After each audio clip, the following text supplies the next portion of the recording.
Hello everyone and welcome back to Bitwig Studio and Music Production. This is lesson 3.30, and in this lesson we're going to take a look at what I was able to come up with using just one sample and our delay time-based effects that come bundled inside of Bitwig Studio. Those effects included reverb, delay, the flanger, the chorus, and I think the blur effect, and maybe there was something else I don't really remember right now. And I would say from the get-go that I know all of these assignments that I'm giving you, or these ideas to just kind of get your creative mind flowing, may not be something that you'd ever consider doing. You know, most people open up any kind of digital audio workstation and immediately they have an idea for a genre that they want to attack and that they want to try and produce. And whether that's house or trance or techno, whatever, or you're using acoustic instruments, I mean, that's all well and good. But the truth is, it takes a long time to become familiar with the effects that come bundled with this program. And you realize by doing some of these more creative, a little bit more experimental projects, that there's so much to be had out of these effects that you would never consider. And it's interesting because in this case, you know, most of the effects that we have are delay, are reverb. Let's see if we can find some of the other stuff on here. The flanger, the delay one. You're going to find effects like this in almost any other digital audio workstation. However, each of these effects are programmed slightly differently. And because they're programmed differently and coded differently, the sound that comes out is also quite different a lot of times. And it takes a while to get used to those subtle differences. And one thing I noticed within Bitwig Studio when I was making pretty drastic automation moves throughout the length of the composition, that the program took quite well to them. And in other programs, if you mess with parameters like delay time, like feedback with automation, a lot of times you get really nasty artifacts. And so it's just impossible to actually automate those in really aggressive ways. And I'll show it to you when we go through and play back the track. But inside of Bitwig Studio, I was able to make some of those moves and not get those nasty feedbacks. And so I was able to take that and then use it inside of the composition, which in other programs, you know, I probably wouldn't be able to do that. And if you're familiar with working inside a digital audio workstation, a different one where you make some of those changes to those plugins and you get these nasty artifacts, you know, you might come into this program and never even consider doing it. And so the way I always look at this is, no matter what you plan to do in the future, a lot of times if you're doing some of these experimental and more just purely creative acts, you come across things that end up being useful later on. So maybe, you know, you did sort of a crazy feedback cloud inside of your track that you made. And later down the road, you're working on, like, let's say a hip hop production, and, you know, that track is calling for this massive amount of feedback. You already know what it's going to sound like, and you already know how to do it. And so that will come in handy for you maybe a number of times, a number of different ways. And you can see in this track, I ended up making 24 different save files. And that was because I was making and doing some really crazy things. And sometimes they went wrong and I had to go back to past save files. But that's part of the fun. That's part of the process. That's part of the journey of working with these. And I really hope if you did give this a shot, that you came up with something really cool and really different. So when I go back and play this through, remember that all I had access to was one sample that we'll play first, and then I had access to our delay and time-based effects that we covered in the past few videos. So without further ado, let's listen to the original sample, and then we'll go through, play back the track in its entirety. So here was the original sample. Some dreams are very real, I guess. So real that they get confused with reality. And then when you wake up and look around, you find yourself saying, what am I doing here? How did I get here? What is this to do with what I am and what I want? Then I guess you make up your mind you've had a nightmare. And you go crawling to your ma and pa.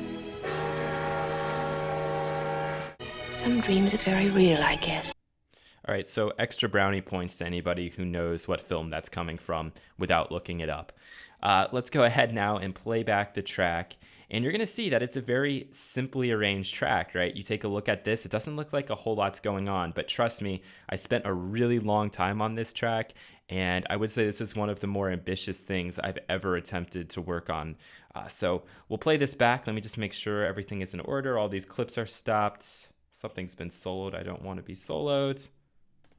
Back to arrangement, And I think we are good to go. So let's take a quick listen to this and we'll come back and just, I'll leave you with a few departing words. So here we go.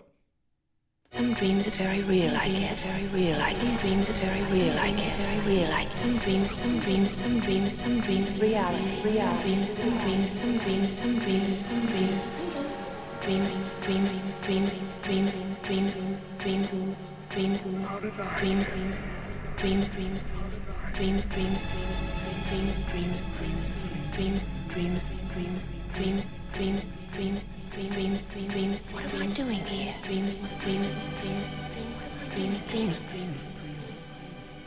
dreams, how did I? Dreams,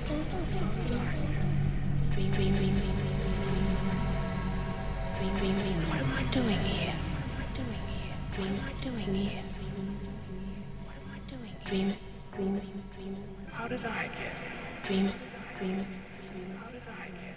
Dreams, dreams, dreams, dreams, dreams, dreams, dreams, dreams, dreams,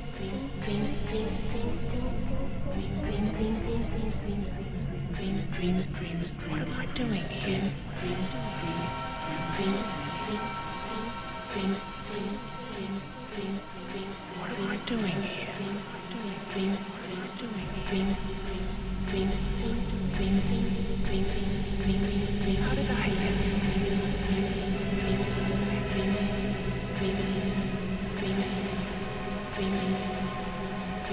How did I get?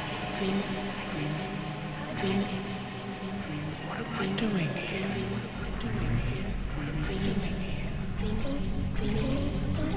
How did I get?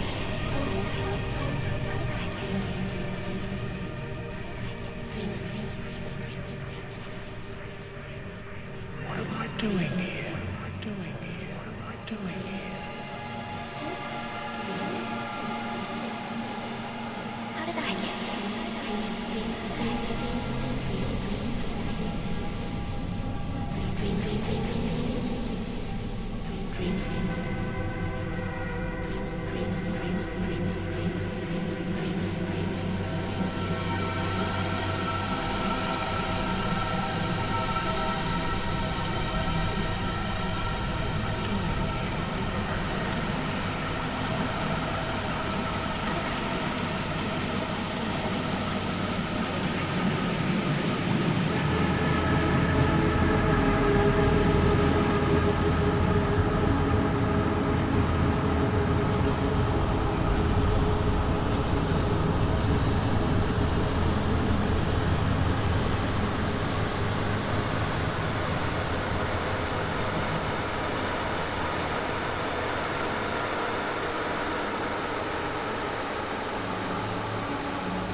What is this to do with what I am?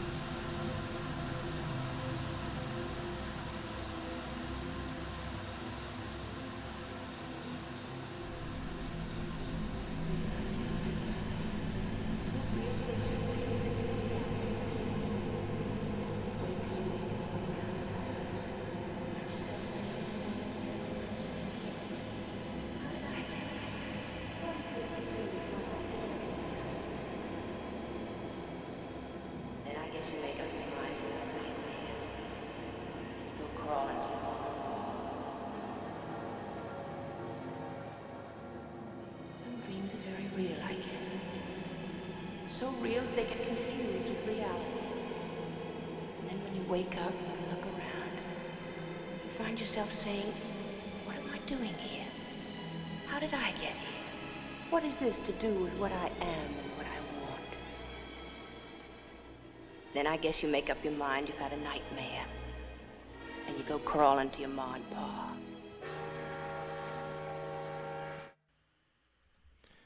Okay, so there you go. What I should have mentioned at the beginning is that this track definitely benefits from listening at different volume levels. So if you listen to this at different levels, you're going to get a completely different experience. That's just kind of what ends up happening with those subtle delays and with a lot of things that are happening with the automation. Also, it's going to help you a lot to listen with headphones because, as you know, with so many of these delay-based effects, we had a lot of these widening parameters, and even the blur itself is kind of used to widen that stereo image. So it's a pretty interesting track psychoacoustically if you give it a listen all the way through.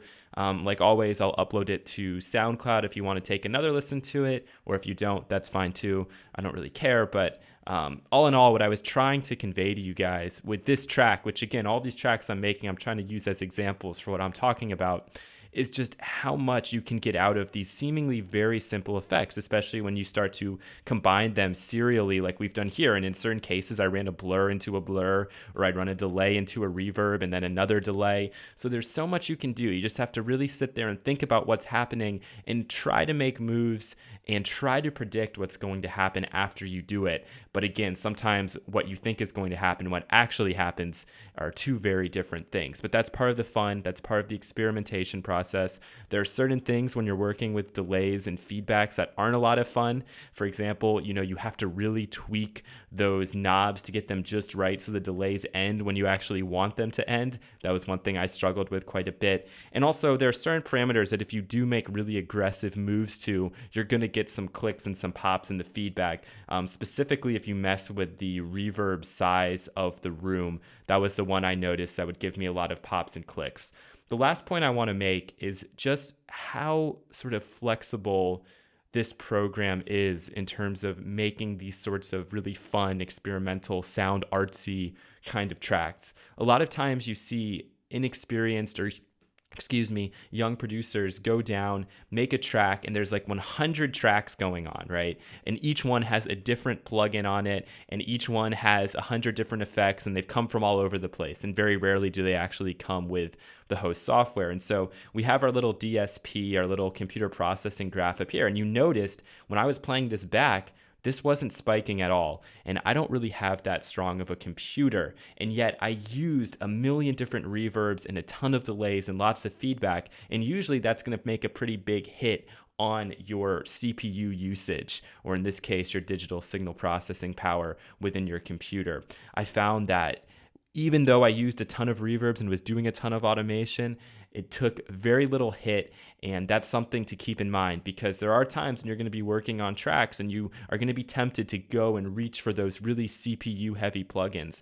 Just remember that a lot of times effects that you're going to encounter that come from the third party that companies are going to try to sell you are things that you could very easily create yourself. And as we get more and more advanced here, you'll see how we can start to create some of our own effects chains that can do some of the things that these other more expensive third-party plugins can do, and perhaps at less of a cost to your CPU, which in terms of creating music is always one of those very important things to keep an eye on here in the digital domain when we have a limited amount of computing power that we have access to.